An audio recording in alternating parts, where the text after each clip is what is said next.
totally different from the feeling you are alone. Now what am I to do? I have meditated.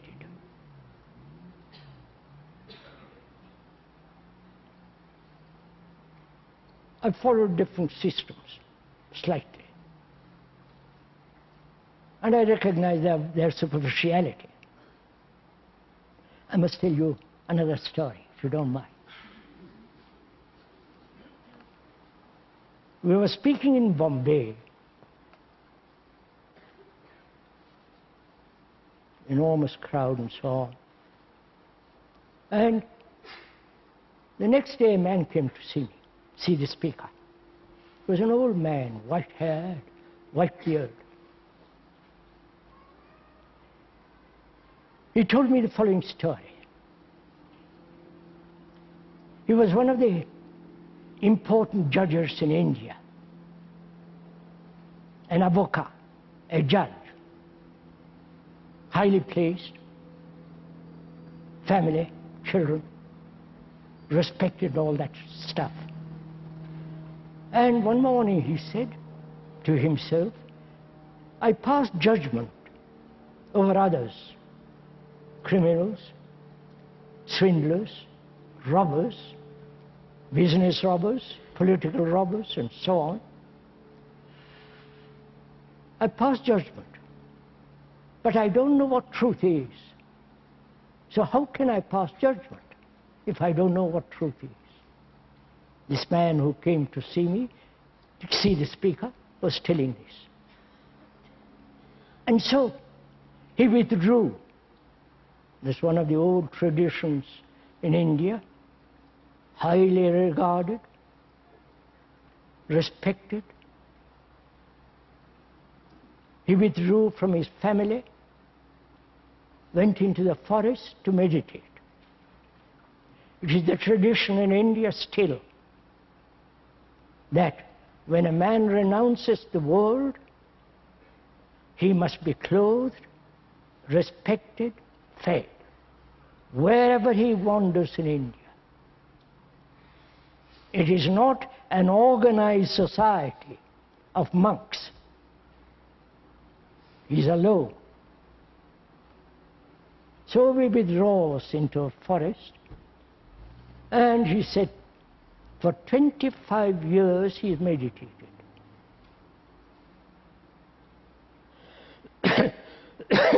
And after hearing the speaker the other evening, he said, I've come to see you. I've come to say how deeply I've hypnotized myself. You understand?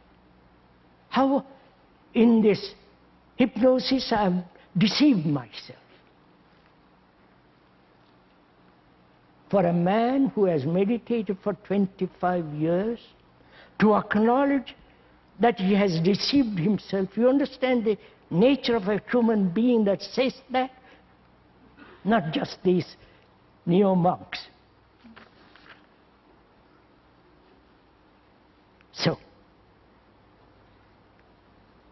what am I who have a certain amount of leisure, serious, not following anybody, because if you follow anybody, that's the end of it. Please see all this I'm saying. That's the end of your, for your penetration into that which is eternal. You have to be completely alike to yourself. Not depend on anybody. Their initiations, their garlands, nobody. Otherwise you cannot be alike to yourself. So, I have realized I must be like to myself. I don't follow. I don't do any worship, any ritual. And yet that which is eternal is eluding me. I mean, it is not in my breath, in my eyes, in my heart. So what am I to do?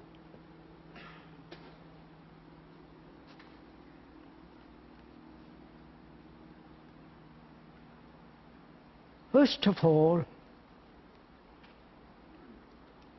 can the brain be free of the center which is me?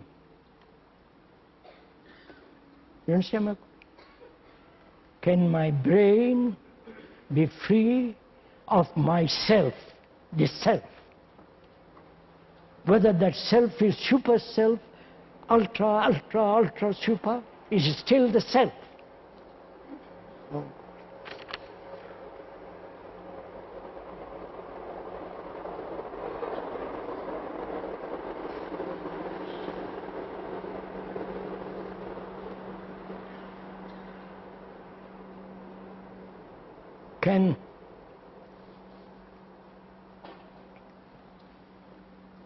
Is there total dissipation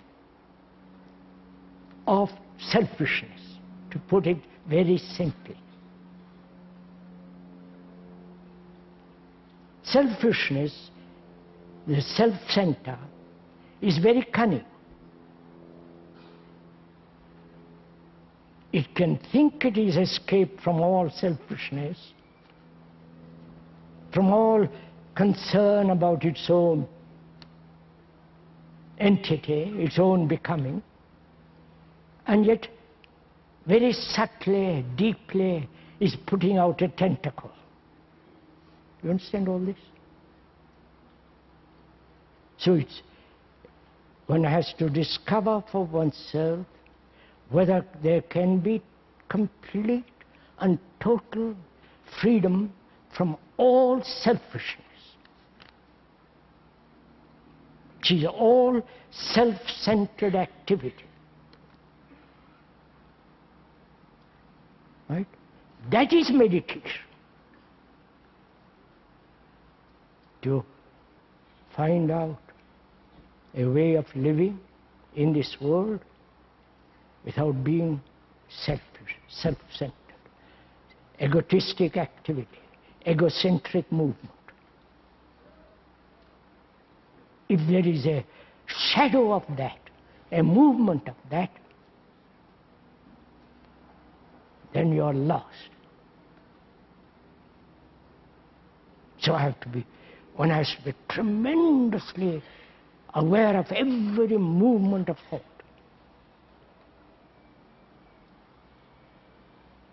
That's very easy. Don't complicate it.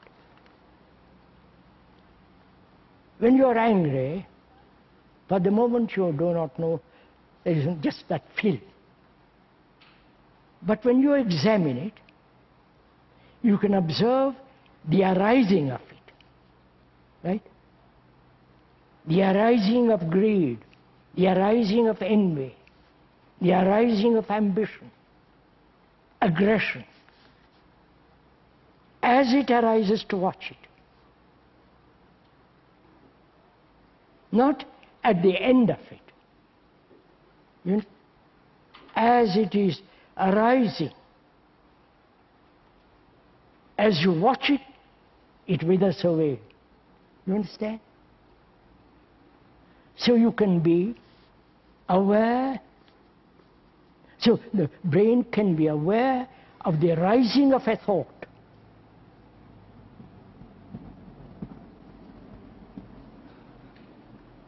The awareness of rising of thought is attention. Not to smother it, destroy it, put it away, but just the feeling that is, don't you know, the feeling of hunger when it arises? Obviously you do. Or your sexual feeling, or any kind, as it arises, to be completely aware of it. So,